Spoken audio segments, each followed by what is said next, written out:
Radio talk shows are an excellent way to tell thousands of people about your organization or business at virtually no cost to you or your organization.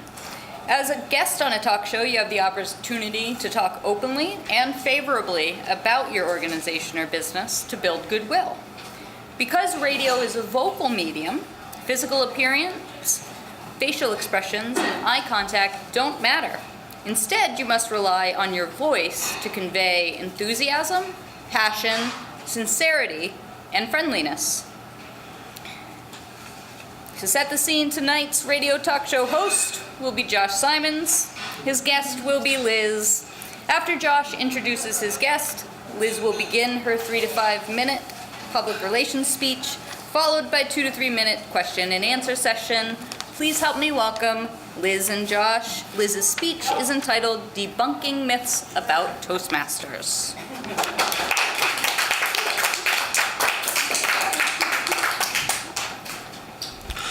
Ladies and gentlemen, welcome to WTSM Toastmasters FM. My guest tonight is Liz Brisson from Guildhall, Vermont.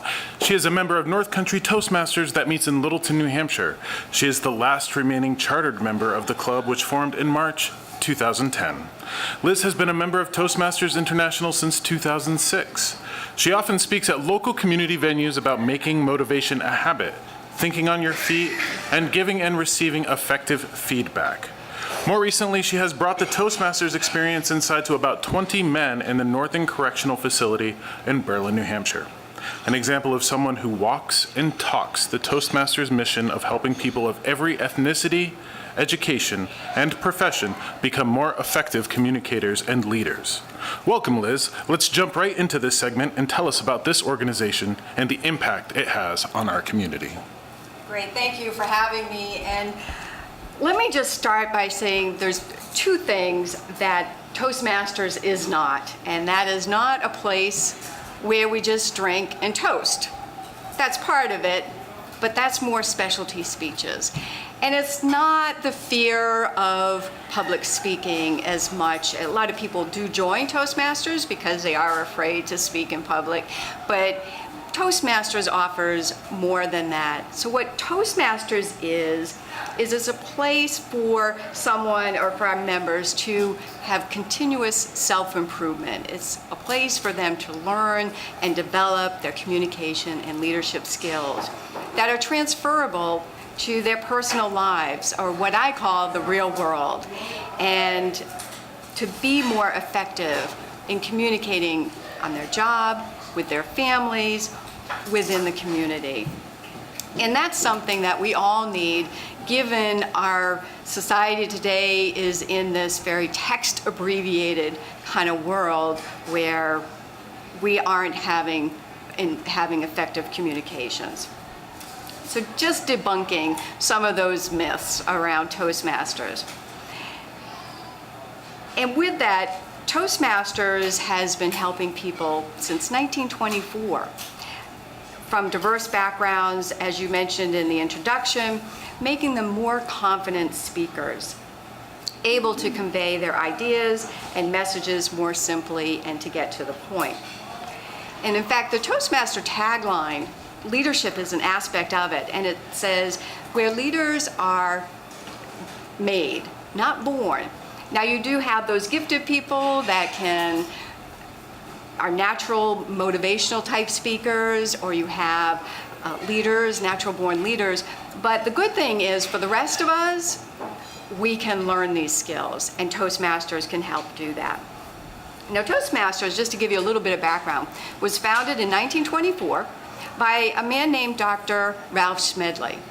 Now Ralph Smedley, when he graduated from college, worked at the YMCA in Santa Ana, California.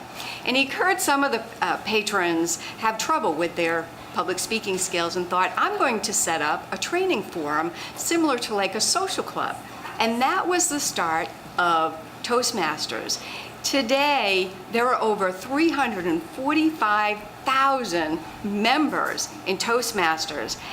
And not only that, there are nearly 16,000 clubs, and they're in 142 countries. It is a big organization to say that it had just started in the basement of the YMCA. Now, what's interesting is in 1973, women were finally able to join Toastmasters. And there's more women in Toastmasters today than men. Now, it's not a big percentage, but 52% are female and 48% are male. Now, there's two types of, or a couple of types of clubs, Toastmaster clubs, and the two I'm going to talk about is a community club, which is ours, North Country Toastmasters, and the other is a corporate club, because I think some of our listeners might be interested in that. And just to give you an idea, some of the notable corporate clubs are Google has one, American Express has one, Disney, Walt Disney. That just speaks volumes as far as how they feel it's important for their associates to have good communication and leadership skills. And that's something that we can do here in the local community as well. The advantages to an individual, I'll talk about the individual and then also about a corporate club, with Toastmasters is, first of all, it builds self-confidence in that individual. It's learning by doing, it's going at your own pace. It's what I call this incubator. It's a safe place to practice, test and learn things, and then that way you're ready for the real world. Like when you have to go out and do an interview on the radio. It also helps on your leadership skills by listening, helping to listen, and your critical thinking skills as well. For the company, the benefits are your sales folks will give better presentations, they'll hone in on their management skills, and they'll work more effectively in teams, even if they don't have a direct reporting relationship, and be able to give real constructive feedback to other associates and their peers. The author, Roy Bennett, said, "Believe in your infinite potential. Your only limitations are those you set upon yourself." In Toastmasters, it provides that platform for you to reach your potential. Thank you, Liz. What a great introduction to Toastmasters. I was not familiar with the program, so that's great.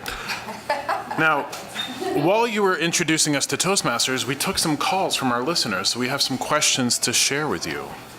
Let's get to the first one.